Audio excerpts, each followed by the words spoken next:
Olá, graça e paz a todos vocês que acompanham conosco o desejo de aprender mais da Palavra de Deus. E hoje nós temos este mês uma edição especial neste horário, onde nós estamos estudando as bem-aventuranças. Se você não viu os outros vídeos das bem-aventuranças, ali no nosso canal no YouTube, aqui mesmo onde você está assistindo, você encontra os estudos anteriores. Tenho certeza que vai enriquecer a sua vida, assim como tem enriquecido a minha também.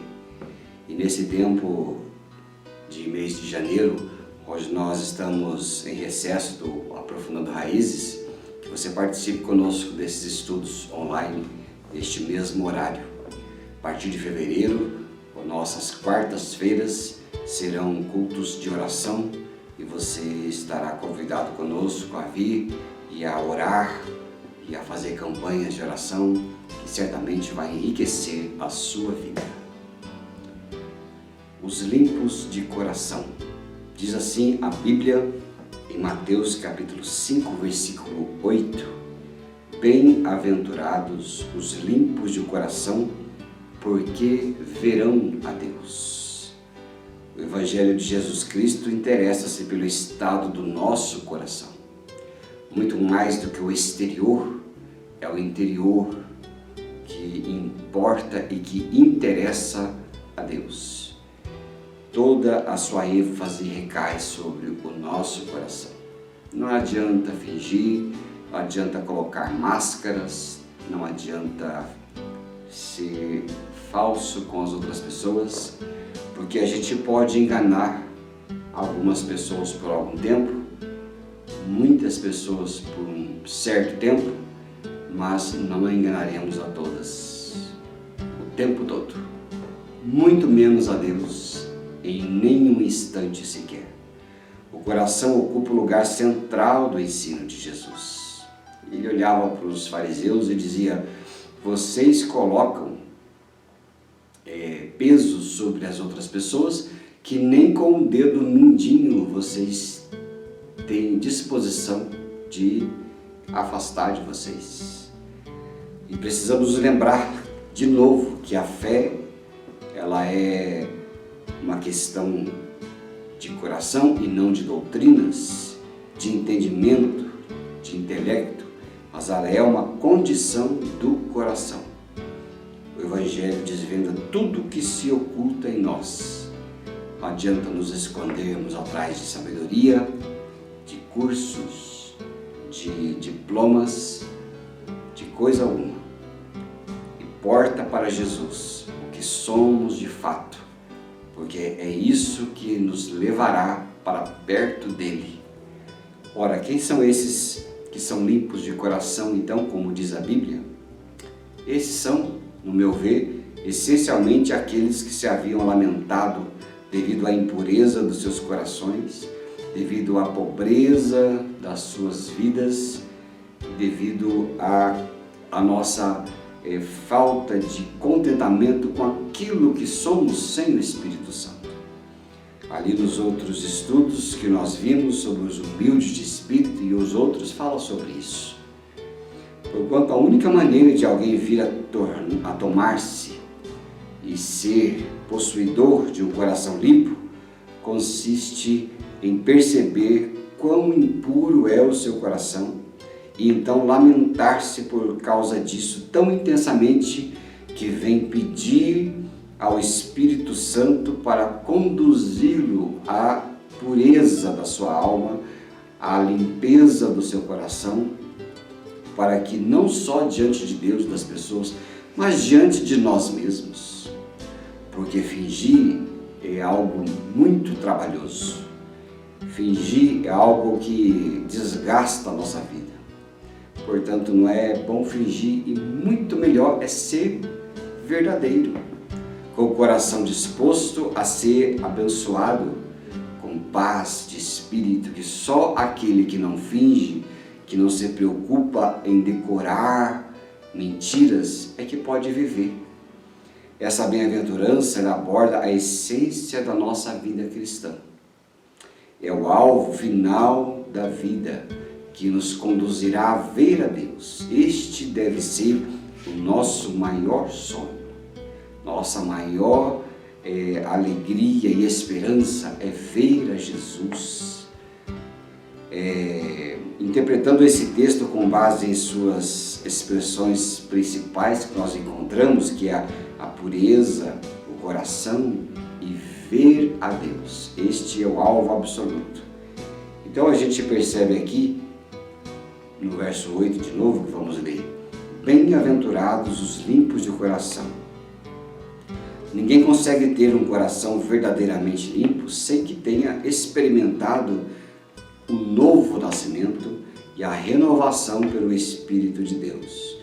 Eu gosto de ler Tito, capítulo 3, verso 5, que fala para nós um texto muito importante, ali no Novo Testamento, que nós encontramos na cartinha de Tito, capítulo 3, versículo 5, que diz assim para nós: não por obras de justiça praticada por nós, mas segundo sua misericórdia, ele nos salvou mediante o lavar regenerador e renovador do Espírito Santo.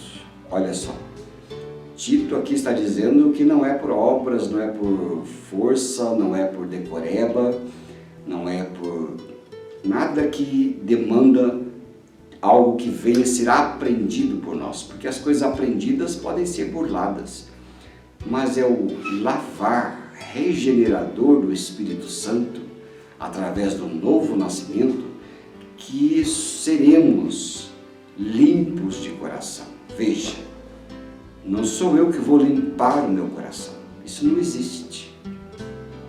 Assim como não existe eu vou me santificar, assim como não existe eu vou me salvar.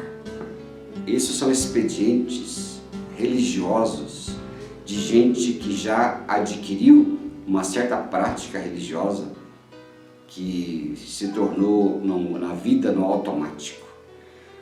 Quando Deus faz Ele me santifica, Ele me salva, Ele torna limpo o meu coração.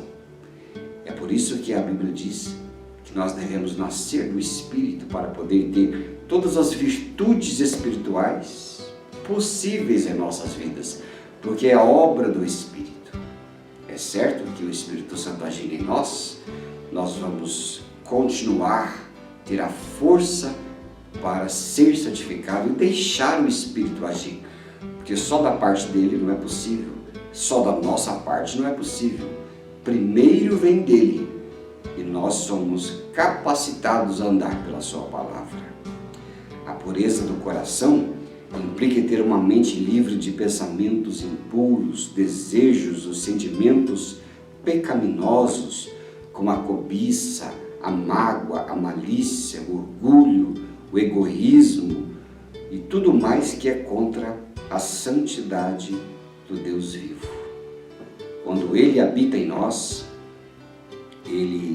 essa pureza de coração, ela é possível por causa da sua habitação. Quando Ele habita em nós, as trevas fogem, porque onde está a luz, as trevas fogem.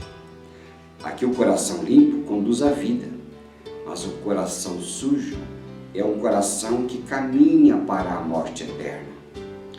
É por isso que o Espírito Santo aconselha a gente a guardar o nosso coração quando Jesus opera em nós. Olha, eu quero ler com você Provérbios capítulo 4, verso 23, que diz assim: sobre tudo que se deve guardar, guarda o coração, porque dele procedem as fontes da vida. Por isso que Jesus disse, não é aquilo que entra pela boca que contamina, mas o que sai.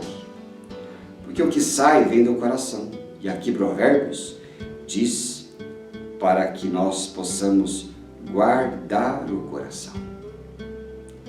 O privilégio de ver a face do Senhor está reservado aos puros de coração, diz a Bíblia.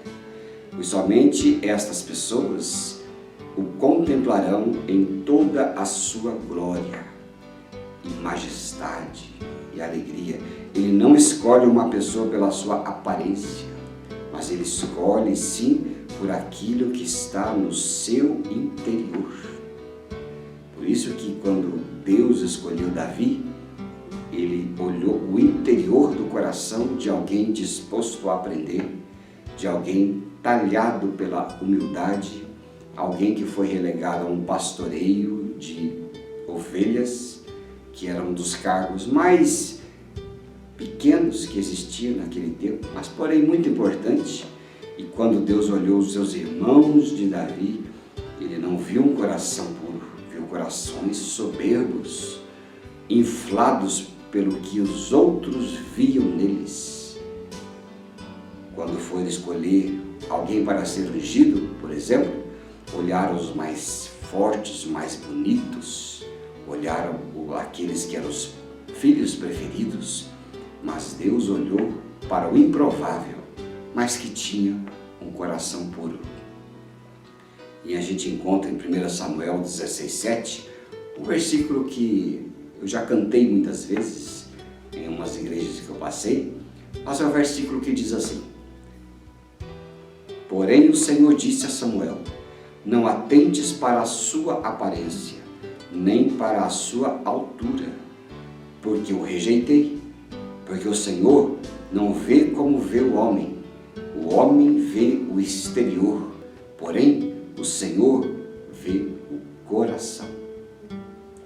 Como está sendo a sua vida? Você está prezando pela sua altura? Eu até gosto de elogiar as pessoas altas, né? Brinco muito com a minha estatura mediana.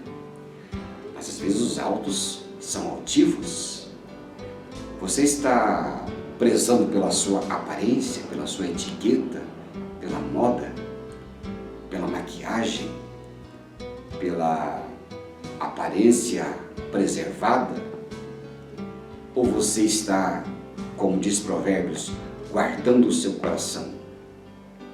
Um coração aprendiz, um coração humilde, um coração que não vê pelas aparências de um lugar de culto, que em muitos lugares por aí são quase como um grande teatro e impressiona.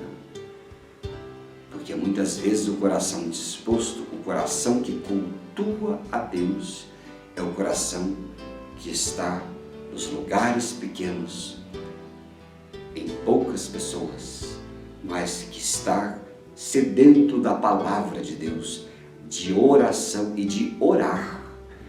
Porque diz a Bíblia que tudo é puro para os puros. Preserve o seu coração e eu tenho certeza que você verá Deus. Eu também estou nessa escola e gostaria muito que Deus me encontrasse com um coração puro. Que Deus te abençoe e que você persiga andar nas bem-aventuranças que Jesus falou, como estamos estudando. Tenha uma excelente semana e que nos vejamos aqui nas reuniões dos cristãos. Em nome de Jesus. Grande abraço e feliz ano novo. Que em 2024 o seu coração seja cada vez mais puro.